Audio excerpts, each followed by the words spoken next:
take a look at another type of coupler, the clutch. So this would be a clutch for a manual transmission. Here I've got the input shaft out of a M50D, so this is the 5-speed manual transmission that got used for a really long time. It was in Mustangs and Rangers forever. Now we've got some 6-speed options that are out, but input shaft, you can see on it the splines that actually spline with the clutch, and then we have the machine surface for my pilot bearing, and then in here I've got an actual gear for my ratios, and then this would be where a synchronizer sleeve would grab. We'll take this apart.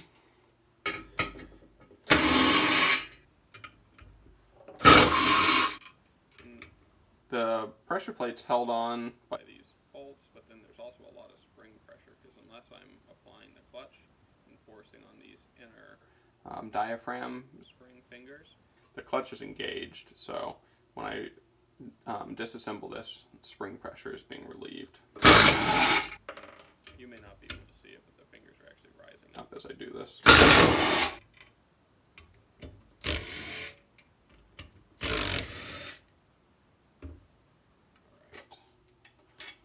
Hardware out.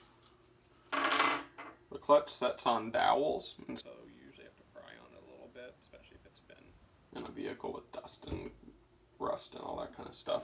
But for me, I can just do this. I've definitely dropped one on my head before. Not the best. So here's my what they would call the pressure plate or the clutch cover. And so this has the diaphragm spring fingers right here. This is what is being pressed against to disengage the clutch. This pushes, and the friction surface on the inside actually moves towards the cover or towards the transmission and releases pressure from my clutch itself. And here's the clutch disc. So this has what looks very similar to brake friction material on it. There are some little grooves on it. You can see the grooves. That's just to help with, there can be vapor that builds up between the two with heat and stuff like that. Stuff off gases is what it's called, which the vapor can become really slippery and can cause the clutch not to engage very well, so you'd have like a real big slip right before it really grabbed. So they put these little grooves to help just kind of like contain a little bit of the gas. We also have these deeper grooves along the outside. This is to help clean the surface of the clutch itself and the pressure plate and flywheel. Centrifugal force just wants everything to like fly off of it, so this is all helping that happen as it engages. I have my torsional springs. These are there to absorb the power impulses that happen as the crankshaft revolves under combustion. So let's call this a V8 as the engine spins. One revolution, I'll get 4 power impulses, and so as this is spinning, it'll be like dunk, dunk, dunk, right? And so this is there just to make it so in the car you don't feel that like that pulse happen. It'd be kind of uncomfortable to think about trying to drink a cup of coffee as that's happening.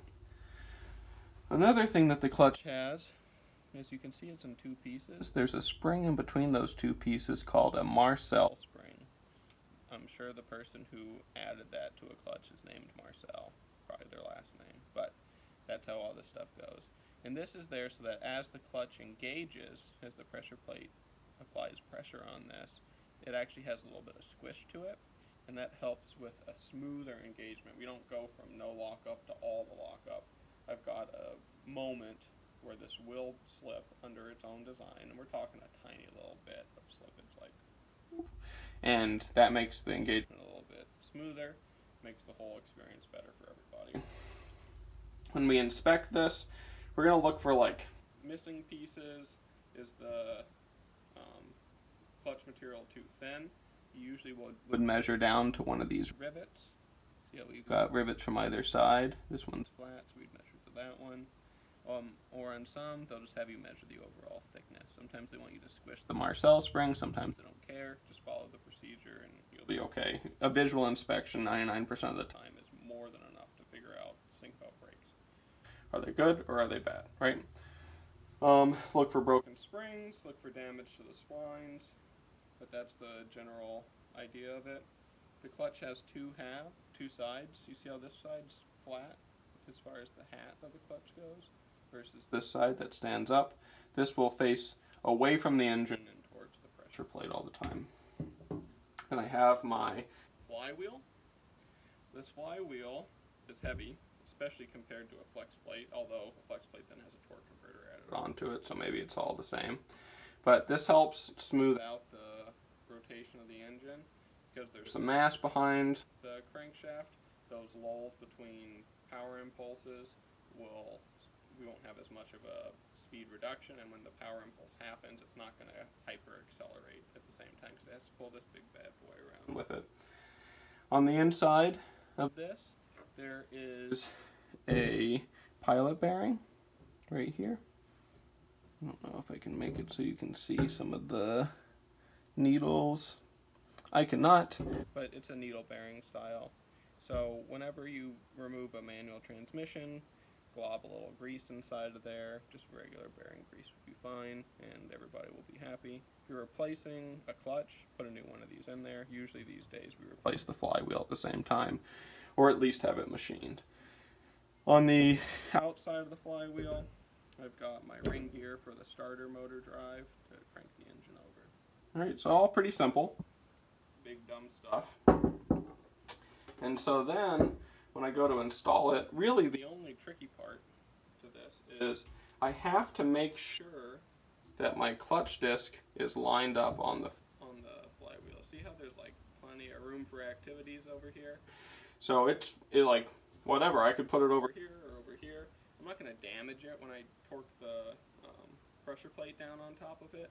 The problem is that when I go to install the transmission, I'll be able to probably spline with the clutch disc, but I won't go all the way in to the pilot bearing. You can see this guy's just barely poking out of here, and I got to go all the way down into that pilot bearing. So I wouldn't actually be able to install the transmission and have it line up with any of the bell housing bolts. So what we have are these special tools. They make different ones for different transmissions. These are just a few of the ones from my transmission days. But what all they're doing is they're just mimicking the input shaft. They call them dummy plugs because they're like dummy shafts. They're just made out of plastic. So I need to find one that seems pretty similar to what my input shaft looks like. I'm going to call this one the one. This piece here needs to be the same diameter as my machined surface for the pilot bearing. And this side here needs to be the same diameter and have the same number of splines on it as my clutch. So this dummy plug would go and help me line it up. And you can see there's still like a little bit of slop there, but I mean, like, who are we, right? So I've got it pretty much lined up. Now I can get away with putting my pressure plate on. And obviously this is all much more complicated when we're trying to do it on the side of a transmission. It's up above our heads. We're tired. Oh gosh, I can't hold it. So that goes on. I take my dummy plug, or some techs, like old bad transmissions, will just like chop the end of a transmission off that they know that they're going to work on again, and they have that there. Stick my plug in. Make sure that it's in both the flywheel and the clutch disc itself, and that's centering all this stuff up. Now I can go and put my bolts back in.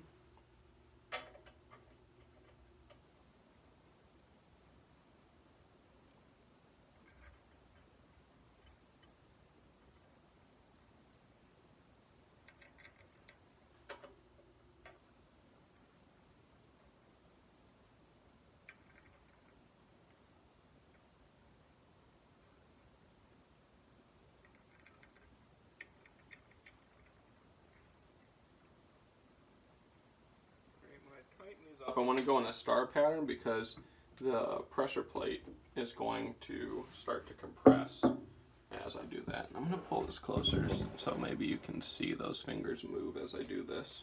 So give a look at the fingers.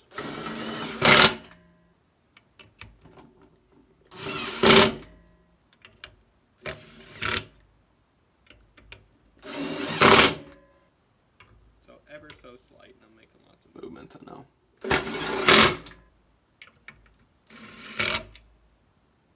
So that's obviously not torque to spec. And you can even see there's still a gap there, so this needs to be tightened up even further. So here we go.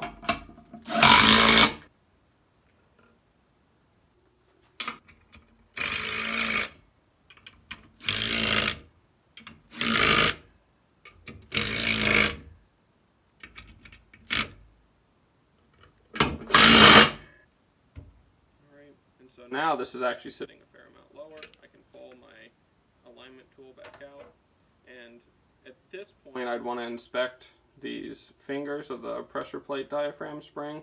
If one of them's like way up or way down compared to the others, there's a good chance there's a crack in this spring. It's just like, it's one single unit all the way around. It's just the fingers that have the spaces in between them. So if there's a crack in that spring, then the spring tension won't be even once I torque this all down, and we'd see that, and like, it wouldn't just be one finger, it'd be like a couple of the fingers would be like weird compared to the other ones around it. So at that point, I need a new pressure plate. If I'm putting a new pressure plate on it, I'm probably going to replace the clutch at the same time, because they tend to come as a kit. And if I'm putting a clutch on it, then like, we need to at least resurface the flywheel. You see how this compounds itself. And if I'm doing any of that, then the pilot bearing should probably be replaced, because this thing's probably pretty old. By the time the clutch is worn out, we're talking like... Every manual transmission vehicle I've ever driven never needed a clutch. So if you drive it right, it doesn't need one. This is why truckers double clutch and stuff like that, or just float gears. But if you're learning, or not everybody's good at everything, you can wear one out. But we're talking 100,000 miles usually before a clutch would need to be replaced. So at that point, it's one of those, well, if I'm all the way in there, I might as well, and you'd be very, very vindicated by feeling that way. All right, so manual transmission, clutch assembly.